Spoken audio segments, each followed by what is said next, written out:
નમસ્કાર મિત્રો, આજે સીધું ને સચમાં આપણી સાથે મેલબર્ન થી ઇબ્રાહિમ પટેલ જોડાયા છે. ઇબ્રાહિમભાઈ વરિષ્ઠ પત્રકાર છે અને બુલિયન માર્કેટના એ નિષ્ણાત ગણાય છે અને છતાં એ હંમેશા એક વાત જરૂર કહે છે કે તમારે ખૂબ સાવચેતીપૂર્વક આકલન કરીને સોદા ગોઠવવાના છે દરેક બાબતમાં. એટલે એ જે કંઈ સલાહ આપે અથવા તો જે કંઈ વાત કરે એ તથ્યોને આધારે કરે છે, પરંતુ બજારની ઉછળકૂદ એ ગમે ત્યારે ગમે તે દિશામાં લઈ જતી હોય છે અને એનાલિસ્ટો એના વિશે ઘણી બધી વાતો કરતા હોય છે. આજે જે વાત આપણે કરવાની છે એ ચાંદીની વાત કરવાની છે. એમણે કહ્યું હતું કે ચાંદીના ભાવ છે ને કિલોના 2 લાખને આંબી જશે અને અત્યારે મને લાગે છે આજે જે એમણે કહ્યું છે એ પ્રમાણે 2,35,000 મુંબઈની બજારમાં એ ચાલી રહ્યા છે. અને કેટલાક મિત્રોને જરા આઘાત લાગશે, નવાઈ લાગશે, પણ એવું કહેવાય છે, એવો અંદાજ માંડવામાં આવ્યો છે કેટલાક કિયોસાકીના ચાંદીના ભાવની આગાહી કરનારાઓને એમના તરફથી કે 2026માં ચાંદીના ભાવ $200 થઈ જશે. હવે આ ઘટનાક્રમ જે ચાલી રહ્યો છે એમાં પાછું પેપર માર્કેટમાં તેજી છે, પ્રવાહિતા છે, પુરવઠો ઓછો છે અને ચીન એમાં હાજર ચાંદી ખરીદવા માટે જબરું પ્રીમિયમ ચૂકવવા માંડ્યું છે. તો આ બધી વાત લઈને ઇબ્રાહિમભાઈ આપણી સાથે, આપણા દર્શકોની સાથે એ ચાંદી માર્કેટની વિશ્વ બજારની વાત કરશે અને મુંબઈના બજારની પણ વાત કરશે. ઇબ્રાહિમભાઈ, આપનું સીધું ને સટમાં સ્વાગત છે અને આપ આ વિશે વાત, આપનું વિશ્લેષણ એ રજૂ કરો. Ibrahimbhai. Haribhai, doctor Haribhai, thank you very much. તમારા દરેક વ્યુઅરને ચાંદીની તેજીની શુભકામનાઓ. હવે ઘણા દિવસથી ચાંદીના અંદર મોટા પાયે ઉથલપાથલ થઈ રહી છે. Kawasaki, rich man, the rich dad poor ડેડના લેખક કાવાસાકીએ 1 મહિના પહેલા એવી આગાહી કરી હતી કે ચાંદીના ભાવ $100 ઉપર જશે, પણ આજે તેઓ $200 ઉપર જવાની વાત કરે છે. આના માટેના જે કારણો અને જે ફંડામેન્ટલ્સ ઘડાયા છે એ જોતા મને કાવાસાકીની વાતના અંદર ભરોસો બેસે છે. કાવાસાકીને હું હંમેશા સાંભળતો હોઉં છું. સાથે સાથે ચીન, અમેરિકા અને યુરોપના બુલિયન બજારના તેમજ દરેક કોમોડિટી બજારના રિપોર્ટને હું વાંચન અને એના ઉપર લેખન કરતો હોઉં છું. આજે મારે ચાંદીના અંદર હજી તેજી ભરેલી પડી છે એના કારણો સમજાવવા છે. રોકાણકારોએ આવડી મોટી ઉથલપાથલ થાય ત્યારે બજારમાંથી જતા નહીં રહેવું જોઈએ. મેં આના અગાઉ પણ મેં કહ્યું હતું કે જેમના પાસે ફિઝિકલ ચાંદી છે અથવા તો બીજા કોઈ પણ સ્વરૂપે ચાંદી છે એ ચાંદી વેચવી નહીં જોઈએ. નફો બુક કરવા માટેનો આ સમય નથી. જો તમારે ચાંદી વેચવી હોય તો સૌથી પહેલા તમારે એ વિચારવાનું રહેશે કે એમાંથી આવેલા પૈસા તમારે રોકવા છે ક્યાં. હવે એ જો રોકાણ કરવા માટેનું તમારા પાસે કોઈ સારું સાધન હોય, સારું વળતર આપતું કોઈ સાધન હોય તો કોઈ વાજબી છે, અથવા તો તમને કોઈ આવશ્યકતા જરૂરિયાત પડી છે તો વાજબી છે. પણ આમનેમ જો તમે ચાંદી વેચી નાખશો, તમે નફો ખાવા જશો, તો સૌથી પહેલા તમારે 20%નો short term capital gain tax લાગવાનો છે. એટલે તમે જે ભાવથી વેચવાના છો એ ભાવના અંદરથી 20% ભાવ ઓછા કરી જ નાખવાના તમારે. 2 નંબરના પૈસા હશે તો પણ અને 1 નંબરના પૈસા હશે તો પણ. હવે કાવાસાકી જે તેજીની વાતો કરે છે તે અને છેલ્લા 1 અઠવાડિયાથી જે મોટી ઉથલપાથલો થઈ રહી છે, સોમવાર અને મંગળવાર વચ્ચે ભારતના બજારમાં 25,000 રૂપિયાની ઉથલપાથલ થઈ. 25,000 રૂપિયાનો ભાવ ઘટાડો આવ્યો MCXમાં, હાજરમાં, તેમજ ETF-માં અને મ્યુચ્યુઅલ ફંડના અંદર પણ. હવે આ બધા ભાવ ઘટાડા આવે એકાએકને અવડા મોટા આવે ત્યારે નાના રોકાણકારો જે છે જેમની વ્યાપક સમજ નથી હોતી અથવા તો એ રોકાણકાર તરીકે જ પોતાને પ્રસ્થાપિત કરતા હોય છે, તો એવા સંજોગોના અંદર કેટલીક ઘટનાઓ એવી બનતી હોય છે જેનું અર્થઘટન કાઢવું જરા અઘરું હોય છે. કાવાસાકીએ જે વાત કરી છે એ ઉપરાંત હું તમને એમ વાત કરું છું કે આજે આખા વર્લ્ડના અંદર ચાંદીની ભયંકર અછત ઊભી થઈ છે. 1 અંશ ચાંદી ના ફિઝિકલ સોદા માટે, ફિઝિકલ એટલે હાજર સોદા,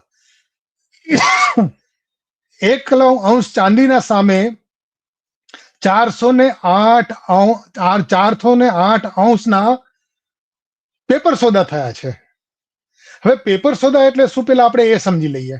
પેપર સોદા એટલે ETF, mutual fund, silver bond અને એવા વાયદા બજારના અંદરના સોદાઓ, હાજર અને વાયદાના બંનેના સોદાઓ જે માત્ર પેપર પર થતા હોય છે. હવે આ 408 અને 1 નો રેશિયો આવ્યો, એનો અર્થ એ થયો કે આખી દુનિયાના અંદર 1 અંશ ચાંદી સામે 408 લોકો લેવાલ છે. 408 અંશ લેવાલ છે, તો આ ચાંદી કાઢશું ક્યાંથી? ક્યાંથી આવશે આ ચાંદી? હવે આ આખી જે ઘટના બની છે એ દુર્ઘટના છે.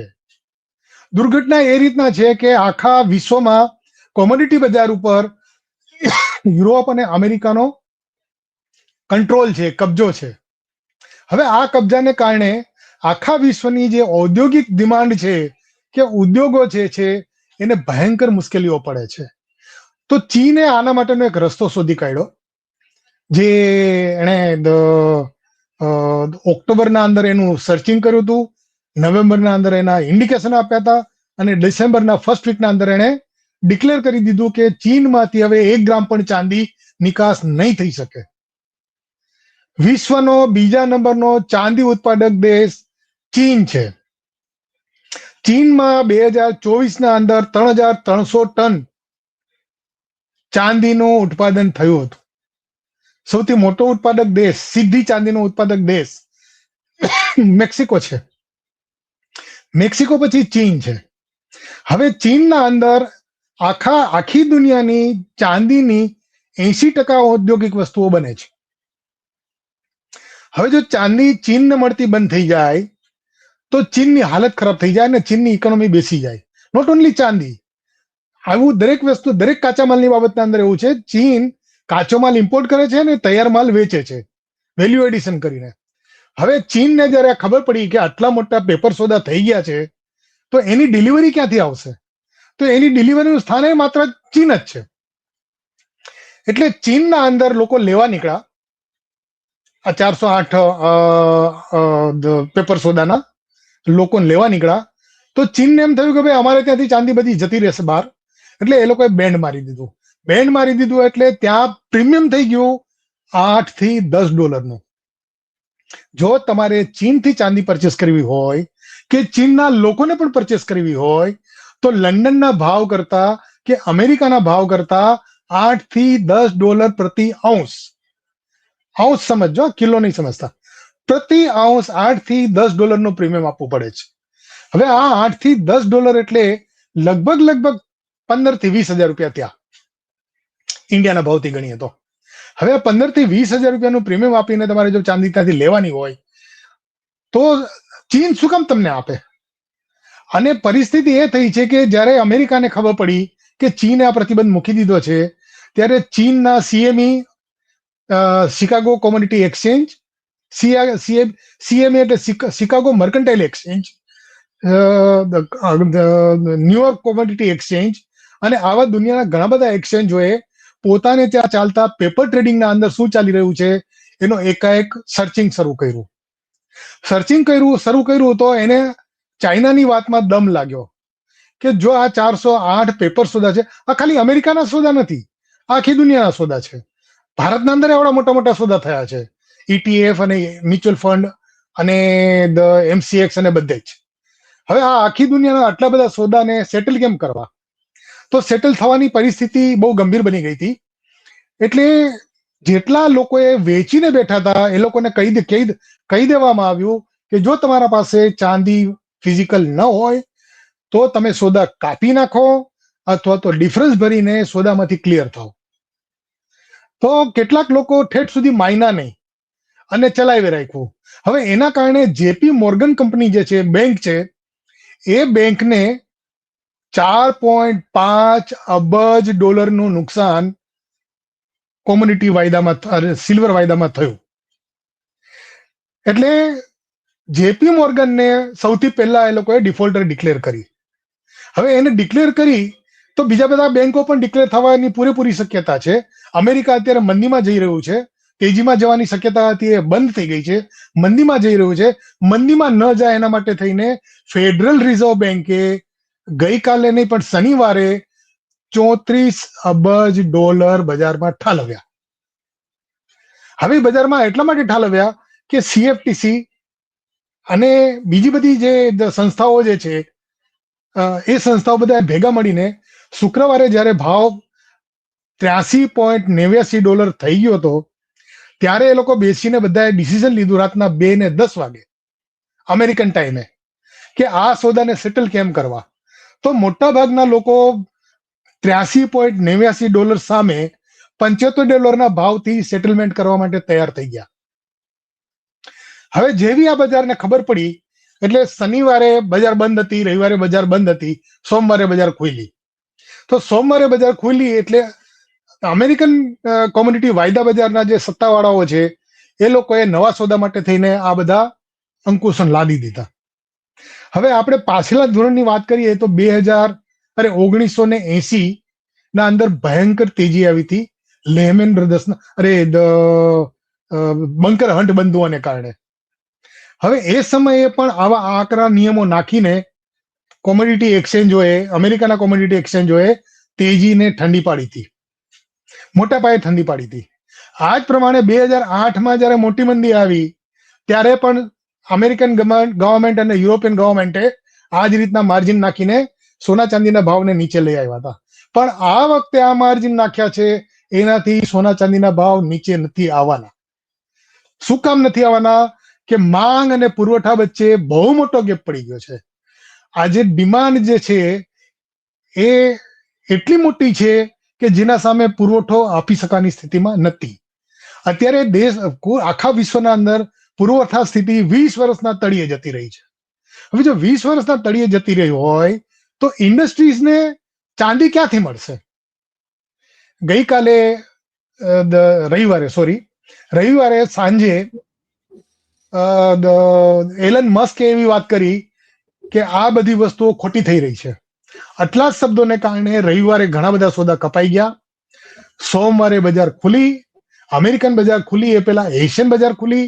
એશિયન બજારના અંદર પણ બજારના અંદર સોદા નીચે જવા માંડ્યા અને અમેરિકન બજાર ખુલી એટલે સીધા ભાવ ઘટીને થઈ ગયા $72 પ્લસ માઇનસ.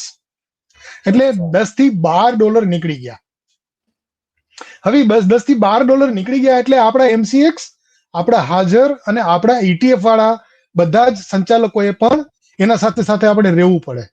એટલે અહીંયા પણ એ જ પ્રમાણે એના બેકલોસ આવ્યો. હવે એના લીધે ઇન્વેસ્ટરોમાં, રોકાણકારોમાં એક એવો સંદેશો ગયો કે આ પરપોટો હવે ફાટવાનો. એટલે ઘણા બધા લોકો વેચવા બેસી ગયા. એટલે એક બાજુથી સટ્ટામાં વેચાણ આવ્યું, એક બાજુથી આ 408 પેપર સોદા છે એને રોકવા માટેની વાત આવી, બીજી બાજુથી ચીને પોતાને ત્યાં એક્સપોર્ટ બંધ કરી દીધું. આને લીધે એલન મસ્કને કહેવું પડ્યું કે ધીસ ઇઝ ટુ મચ, આ ઘણું બધું થઈ ગયું. હવે આટલા જ શબ્દોને પકડીને આખી દુનિયાના લોકોએ, જે લોકોને સમજ નહોતી એ લોકો બધા વેચવા માંડ્યા. એટલે ફિઝિકલમાં વેચ્યું, વાયદામાં વેચ્યું અને પેપર ટ્રેડિંગમાં વેચ્યું બધાએ. તો એના લીધે આટલા ભાવ ઘટી ગયા છે. પણ વાસ્તવિક રીતે જોવા જઈએ તો આ વખતે જે કઈ અંકુશો નખાયા છે એ અંકુશોથી બહુ મોટો ફરક પડી નથી જવાના. 10-15 દિવસ સુધી આ આખી સમસ્યા રહેશે. એક વખત પેપર સોદાઓ ઘટશે જ નથી. એક વખત પેપર સોદા ઘટશે અને 50% સુધી નીચે આવી જશે તો પછી પાછી ચાંદીને ઉપર જવા માટે થઈને પૂરેપૂરા સંયોગો છે. તો આ ભાવે રોકાણકારોએ પોતાના સોદાને વેચી નાખવા નહીં જોઈએ. હું રોકાણકારોને એવી સલાહ આપીશ કે આ જે ઘટના બની છે 408:1 જે રેશિયો બન્યો છે, પેપર ટ્રેડિંગ સામે ફિઝિકલ ટ્રેડિંગ. તો એ 408 નો જે રેશિયો જે છે એ જોતા આપણે ઇન્ડિયન ઇન્વેસ્ટરોએ પેપર સોદા સામે ઓછું મહત્વ આપવું જોઈએ, પેપર સોદાને કટ કરવા જોઈએ અને પેપર સોદામાંથી મળેલો નફો ફિઝિકલ ચાંદીમાં લઈ જવો જોઈએ. હવે ફિઝિકલ ચાંદી અત્યારે તમે લેવા જાઓ, તમે આ ઘટનાની બધાને ખબર પડી છે, ઘણા બધા લોકોને ઇન્વેસ્ટરોને ખબર પડી ગઈ છે. તો આ ભાવથી જો તમે લેવા જશો તો 5-7 હજાર રૂપિયાનું પ્રીમિયમ આપવું પડશે.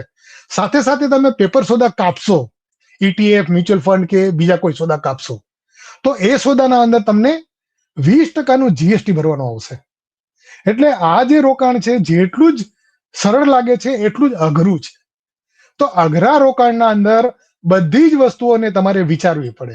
તમે ભલે 20% રોકાણ કરવું હોય, તમારી ટોટલ બચતનું 20% રોકાણ કરવું હોય, પણ એ 20% રોકાણના ઉપર તમે જો ધ્યાન ના આપો તો તમારે આવા ભાવથી $70 ભાવથી કે $72 ભાવથી તમારે વેચવાનું આવે, અને જ્યારે તમે બજારમાં વેચવા જાઓ ત્યારે કોઈ લેવાલ ન હોય, અને લેવા તેમ છતાં તમારે વેચવું હોય તો તમારે ડિસ્કાઉન્ટ આપવું પડે. તો તમે કેટલી બાજુથી નુકસાન સહન કરશો? સો વેઇટ કરો. આ જે ભાવ બન્યા છે, આ જે ભાવ થઈ રહ્યા છે, આખા વર્લ્ડના અંદર જે સિનારીઓ ઉભો થયો છે એ સિનારીઓને શાંત પડવા દો. શાંત પડ્યા પછીથી બજારને જુઓ તમે ફરીથી કે તમને જે નફો મળ્યો છે એ નફો પ્રોપર છે કે નહીં, એ નફાનું બુકિંગ કરવા જેવું છે કે નથી, કે આ ચાંદીના ભાવ લાંબા ગાળે $200 થવાના છે કે નથી. હવે આપણે અત્યારે $70, $72 ભાવ ગણીએ છીએ.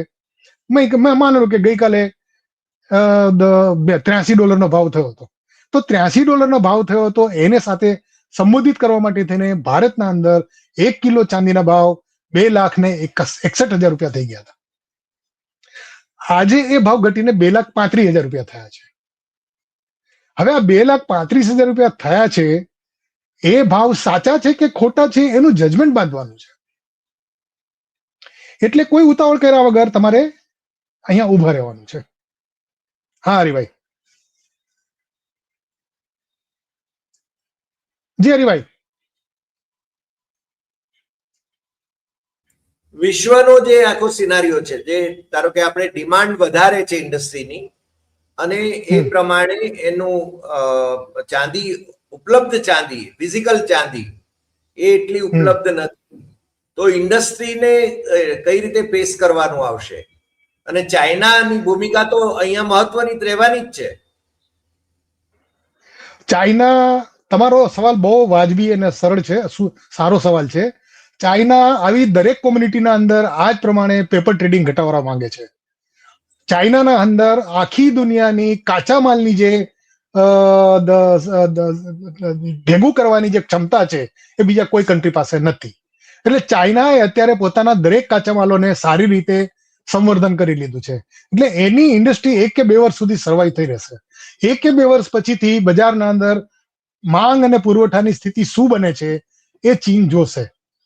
હવે આવા દરેક પ્રકારના પેપર ટ્રેડિંગ છે, એ દરેક પ્રકારના પેપર ટ્રેડિંગના અંદર ભારતીય રોકાણકારોએ તો ખાસ ધ્યાન રાખવું પડશે.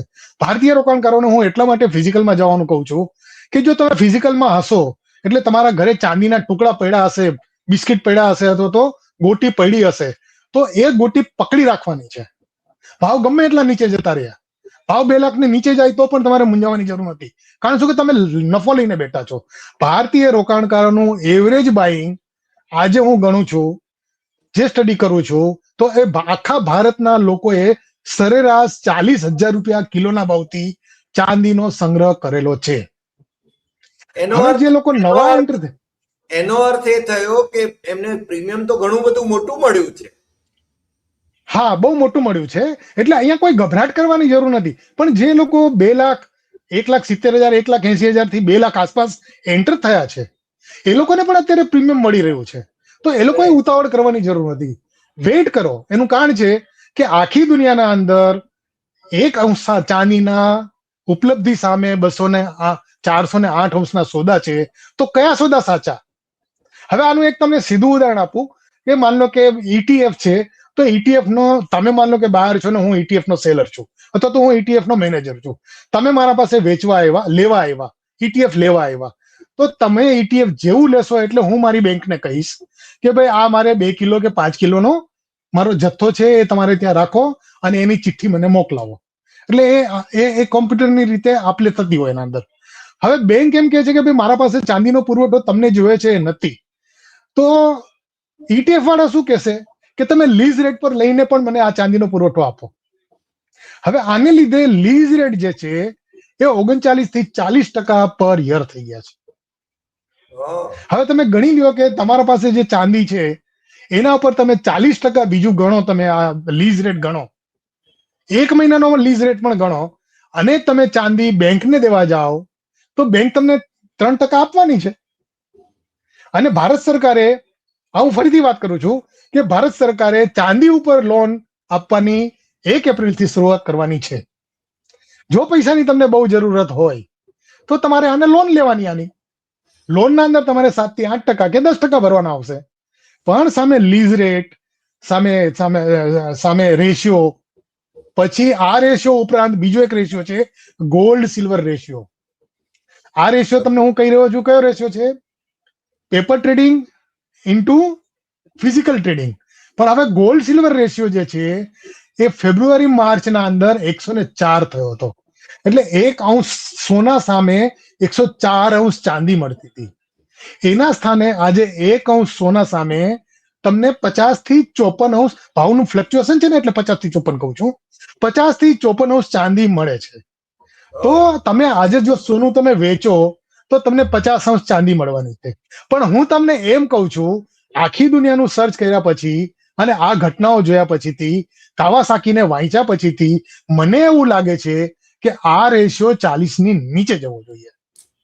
એટલે 1 અંશ સોના સામે 40 અંશ ચાંદી તમને મળતી થશે. એનો અર્થ એ થયો કે ચાંદીના ભાવ ઝડપથી ઉપર જશે, સોનાના ભાવ ધીમે ધીમે ઉપર જશે. એટલે હવે અત્યારે તમારે જો ઇન્વેસ્ટમેન્ટ કરવું છે તો તમારે વિચાર કરવાનો છે કે સોનું લેવું કે ચાંદી લેવી, ફિઝિકલ લેવી કે પેપર ટ્રેડિંગ કરવું. બીજી વાત એક એ છે કે જો તમે સોનું લો છો તો સોનું છેલ્લા 1 વર્ષના અંદર 70 થી 75% વધ્યું છે. 1 વર્ષના અંદર, જાન્યુઆરી થી ડિસેમ્બર 30 સુધીનું 170 થી 175 ફ્લક્ચ્યુએશન છે. એટલે હું સાચો આંકડો નથી કહેતો. એ જ પ્રમાણે ચાંદીના ભાવ વધ્યા છે 170%. હવે જો આ રેશિયો ઊંધો થવાનો હોય, હજી નીચે જવાનો હોય, તો ચાંદીના ભાવ વધુ વેગથી ઉપર જશે, સોનાના ભાવ ધીમે ધીમે ઉપર જશે. બંનેના ભાવ ઉપર જવાના છે, એ યાદ રાખજો. કારણ શું? એનું કારણ છે કે આખી દુનિયાની જે કરન્સી છે, પેપર કરન્સી છે, એ પેપર કરન્સીનું કોઈ મૂલ્ય રહ્યું જ નથી. ગઈકાલે કે પરમ દિવસે અમેરિકન ફેડરલ બેન્કે $34 અબજ બજારમાં ઠાલવ્યા. એનો અર્થ એ થયો કે $34 અબજ એને હવે છાપવા પડશે. હવે આ $34 અબજ છાપવાના આવે તો લોકોના હાથમાં પરચેસિંગ પાવર કેટલો આવવાનો? હવે ફેડરલ રિઝર્વે પોતાના કોમોડિટી એક્સચેન્જોને બચાવવા માટે આ કામ કર્યું છે. ઇકોનોમીને બચાવવા માટેના હજી ઘણા બધા કારણો ઉભા છે. વ્યાજદર ઘટાડવા છે, તે છે, બધા ઘણા કારણો ઉભા છે. પણ પોતાના એક્સચેન્જોને ચીનથી બચાવવા માટે થઈને $34 અબજ ખર્ચ્યા, તો એક લાવવાના ક્યાંથી? તો એ લાવવા માટે પ્રિન્ટ કરવા પડશે.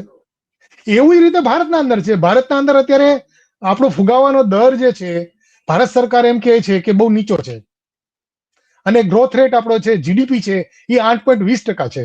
જો હવે 8.20% ધારીને આપણે 2 વખત તો વ્યાજ દર ઘટાડ્યા, પાપા ટકો કરીને ઘટાડ્યા. હવે બીજો જો પાછો અમેરિકાના સાથે એના ચાળે ચડીને પાછા વ્યાજ દર જો ઘટાડશું તો લોકોના હાથમાં પરચેસિંગ પાવર આવવાનો. પરચેસિંગ પાવર હાથમાં આવે એટલે ચીજોના ભાવ મોંઘા થવા માંડે અને તમારા રૂપિયાના ભાવ ઘટવા માંડે. આજે $1 સામે 90 રૂપિયા થઈ ગયા હતા. આજે જે કઈ હોય તે આજે એક્ઝેક્ટ ખબર નથી, પણ $1 સામે 90 રૂપિયા થઈ ગયા હતા. એ $91 રૂપિયા થઈને 90 થયા છે. હવે આ જ રૂપિયો પાછો 91, 92, 93 થશે ત્યારે તમારો પરચેસિંગ પાવર કેવો હશે? તમે ત્યારે ઇન્ટરનેશનલ માર્કેટના અંદરથી તમારે કઈ ઇમ્પોર્ટ કરવું હશે તો તમે શું ભાવે ઇમ્પોર્ટ કરશો? તમને આ રૂપી ચલણના ડિફરન્સને પણ દેવો પડશે. ભારતના અંદર ચાંદીની પેદા થતી નથી, બહુ જૂજ થાય છે. ભારતમાં સોનું પેદા નથી થતું, તો વી આર બેસિકલી ઇમ્પોર્ટર.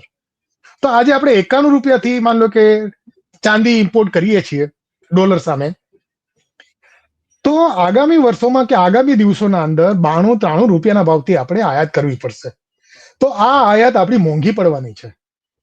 તો એ મોંઘી પડે એના કરતા આપણે એવી કોમોડિટીના અંદર રોકાણ કરવું જોઈએ કે જેથી આપણા પાસે આપણી જે બચત છે એનું રક્ષણ થઈ શકે, એનું મૂલ્યનું રક્ષણ થઈ શકે.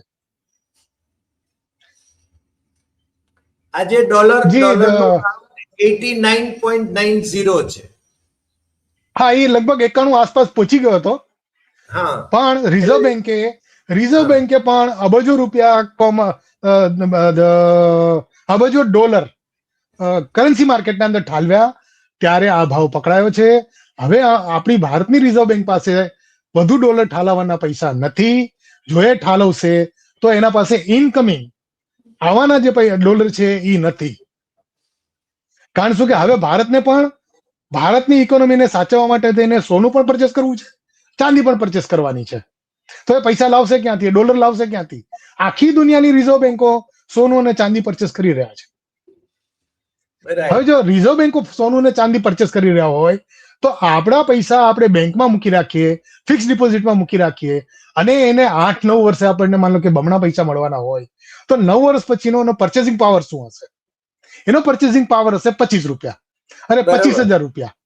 1 લાખ રૂપિયા રોક્યા છે તમે, 8 વર્ષ પછી પાછા મળવાના છે, તો એનાથી તમને 25,000 રૂપિયાની વસ્તુ 8 વર્ષ પછી વાળવાની છે. તો 8 વર્ષ પછીનો જે ફુગાવો છે એને ધ્યાનમાં રાખીને તમારે તમારી બચતને મૂડી રોકાણ એ રીતના કરવાનું છે. આવું જ એક મૂડી રોકાણ આમાં છે, આપણે જમીન જાયદાદમાં છે, બરાબર છે. પણ જમીન જાયદાદના અંદર જે રોકાણ કરવું છે એના માટે થઈને બહુ મોટી રકમો જોઈએ જે આપણે નથી કરી શકતા. તો આપણે આવા નાના આના અંદર રોકાણ કરવા જોઈએ. મારા પાસે જેટલા બધા લોકો આવે છે, આજે મને ઘણા બધા લોકોએ પૂછ્યું કે ઇબ્રાહીમભાઈ આ ભાવે વેચવું કે નહીં.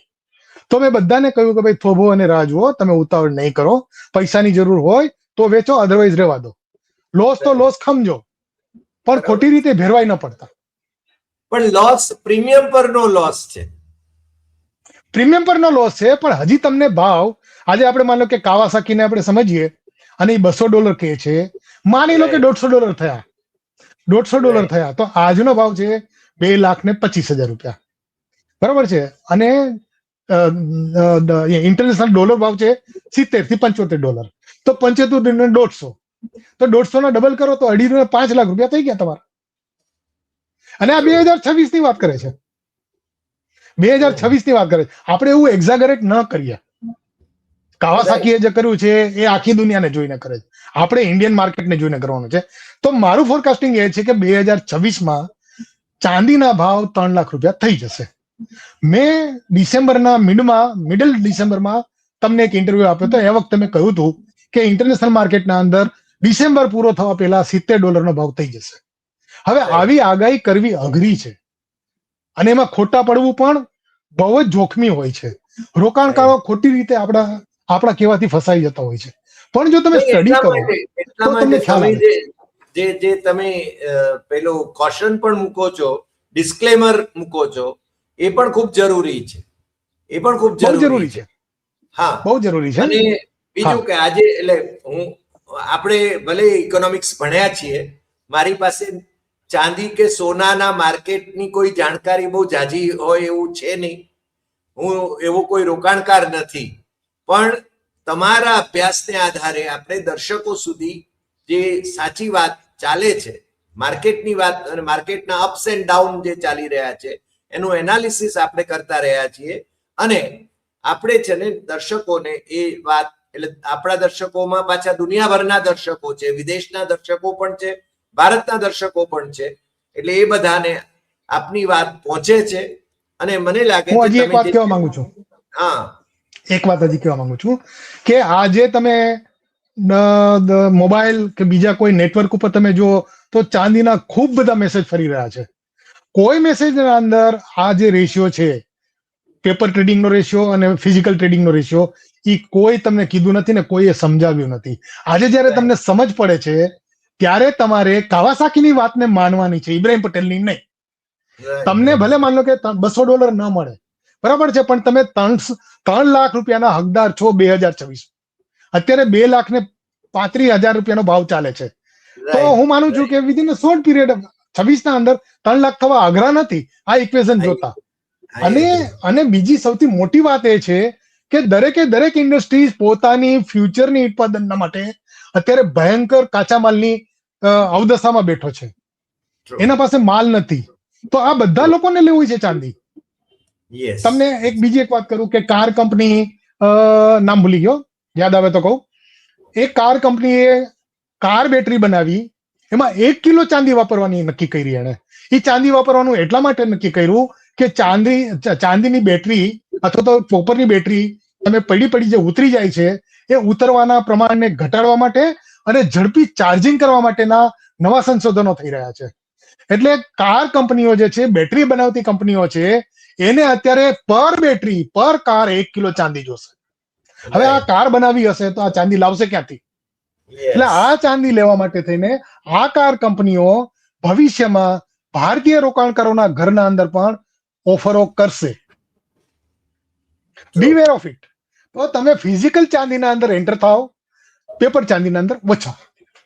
Right. Anyway wish you best of luck. Thank you Ibrahimbhai, આજે બહુ જ વિગતે આપણે વાત કરી અને હું માનું છું કે આપણા દર્શકોને પણ એનું યોગ્ય માર્ગદર્શન મળ્યું છે. અને તમે જે વાતો કરી છે ઘણી વખતે બીજા કોઈ સોશિયલ મીડિયામાં પણ આપણને જોવા મળતી નથી આ બાબત. તમે મેલબોર્નમાં બેઠા છો, તમારે ત્યાં સાંજ પડી છે, અમારે ત્યાં બપોર છે. હું ખેરાળુમાં બેઠો છું અને તમે મેલબોર્નમાં છો, અને છતાં આપણે છે ને બહુ આનંદથી વાત કરી રહ્યા છીએ. અને ચાંદીની બાબતમાં તો તમે જે વાત પહેલાથી કહેતા આવ્યા છો આપણા અગાઉના એપિસોડમાં પણ, એ પણ સાચી પડી છે. એટલે તમને એને માટે હું ખાસ અભિનંદન આપું. અને દર્શકોને તમારી એ વાત હું ફરીને કહું છું, તમે ફરીને કહો છો કે ખૂબ સાવચેતીપૂર્વક આકલન કરીને સોદા ગોઠવવા, એવું તમે સતત એમને ડિસ્ક્લેમર આપી રહ્યા છો. એ બાબતનું પણ એ ધ્યાન રાખે એટલી આપણે અપેક્ષા કરીએ છીએ. આપ અમારી સાથે જોડાયા બદલ આપનો ખૂબ ખૂબ આભાર, અને ફરી મળીશું નવા એપિસોડમાં નવા વિષય સાથે. નમસ્કાર.